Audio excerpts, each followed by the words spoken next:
Ladies and gentlemen, the American jury and Bulldog Nation, welcome to the Eric Deters Show. Well, Trump has returned from NATO triumphant. The world is happy. And you know what? It's all good. Can you imagine Trump going to the NATO conference right after the Iran bombing? And speaking of the Iran bombing, Pete Hexas has launched an investigation into the leaker of that report, whoever it was. And if you missed it, this is wild. Pete Hegseth and the Joint Chiefs of Staff Chairman, General Kane, presented videos of what the heck happened and how they did it. And it is a remarkable success story. In other words, the leak was trying to undermine the success of the mission. You can't watch the Kane press conference and not say, wow, what a success. Carrie Lake says Voice of America is an archaic of the Cold War, and she's right. It is archaic. It is Cold War relic. You know why? There's so many different ways you can communicate. Back in the day, we needed Voice of America radio. Jill Biden's top aide bailed, originally said that he would testify. But now Anthony Burnell is going to have to be forced to testify. This, of course, relates to the auto pen. Karen Reed, the jury foreman, thought she was innocent from day one. I did too. The Department of Justice has filed a lawsuit against all the district judges in Maryland for their conduct as it relates to their orders with respect to Donald Trump and deportation. Go get them. Scott Brown, former United States Senator from Massachusetts, is maybe going to run for Senator Sheehan's seat that's going to be vacant in New Hampshire. Joy Reid, the former MSNBC gal, actually defended Iran on CNN. I swear it never ends. California lost 80,000 jobs in 2024. Isn't that something else? 80,000 jobs. Trump blasts Jerome Powell at his NATO press conference, as he should. Jerome Powell said, no interest rates are going to go down because of inflation. Inflation's fine, and he still doesn't do it. It's terrible. California town vice mayor, she is the vice mayor of Gudahai, which is in LA County. She actually called on the LA gangs to come out and fight ICE officials to protect their turf. It's insanity. Look at this fruitcake. Candace Owens is obviously not MAGA. He's been a chronic disappointment. I feel embarrassed. I told him, do you believe, see, these whack jobs like Thomas Massey, Candace Owens, I'm sorry, I used to like her. They just cannot help themselves.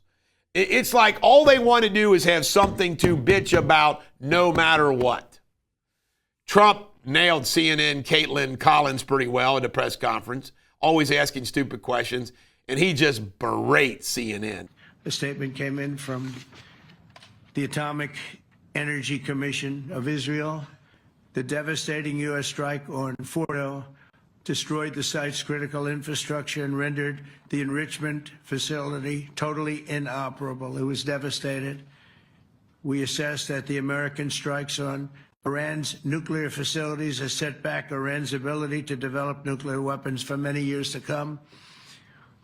This achievement can continue indefinitely if Iran does not get access to nuclear material, which it won't. It's so sad that whole thing had to go. But I just want to thank our pilots. You know, they were maligned and treated very bad, demeaned by fake news CNN, which is back there, believe it or not, wasting time, nobody's watching them, so they're just wasting. Tom Homan has death threats so much he lives separately from his family. Joe Rogan had on Bernie Sanders 2 days ago, and it was hysterical. Good old Bernie. Look at Bernie, the mad professor and the socialist. Tucker Carlson claims Murdoch asked him to run for president against Donald Trump. I wonder if that was a passing joke or whether he was serious. Who knows? In world news, CNN Aaron Burnett said the Iranians who chant death to America are really good people. And they're not our enemies. Iran will be hit again if they continue to try to develop a nuclear weapon per Trump. Daddy, this made everybody laugh. The NATO general, he didn't call him Daddy. He says sometimes Daddy has to let go, like when he said the F-bomb. So they made and it made Rubio laugh out loud. Zelensky met with Trump, wore a suit, and apparently the meeting went very well, Trump praising Zelensky. And the Ukrainian reporter who asked Trump a question, turns out that her husband is a Ukrainian soldier, and it made Trump it moved him. And he was very polite to her, and it was a very emotional exchange. In pop culture, remember the bad guy in Cobra Kai? Martin Kove is the actor's name. He apparently bit his co-star at some event and got kicked out. I wonder if it was like part of the act, like making him, like it was on purpose or not. It was pretty wild. Somebody got 414 speeding tickets. Ashley Yvette Kibler, from January 2019 to 2024, $340,000 in fines for excessive speeding. She holds a D.C. license, plates in Maryland and Virginia. 23 tickets were speeding 30 plus, 66 tickets speeding 21 over 30. Who the hell is this woman? I thought I was a lead foot. And the Liver King got arrested for terroristic threatening Joe Rogan, of all people. He posted some nasty things and just went a little too far. The Liver King. And there's a new book out, Jackie Kennedy's woes with RFK, including him messing around with somebody that she referred to as Trailer Park Joe. Did you know Joe Kennedy gave Jackie Kennedy $100,000 to not divorce JFK? And P. Diddy, they're dropping the arson and kidnapping charges. Closing arguments are going on right now. There'll be a verdict soon. Sports Without Boundaries. The NBA draft was last night, and Cooper Flag was numero uno. Everything else was pretty uneventful and boring.